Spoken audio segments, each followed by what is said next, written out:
虽讲讲这台湾本岛已经脱离空内风台的暴风范围，屏东的雾台乡甲三地门乡透早也是传出有1300户停电的消息。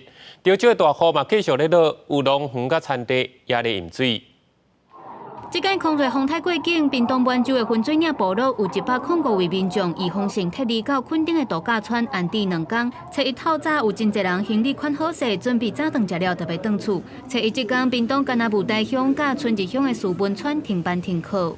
因为他们不是从镇上过来，他如果从我们镇上过来，就会比较严重。早起垦丁干那小看落1300户恢复正常上班上课。 不过，风台带来强风破坏真侪电力设备，亲像伫咧31牡丹乡旭海村就有高压电线断去，台电的人员伫风雨当中拍拼咧抢修。牡丹乡三地门乡嘛捌有1300多户失电，台电表示，屏东地区除了牡丹乡以外，其他的地区拢已经恢复送电。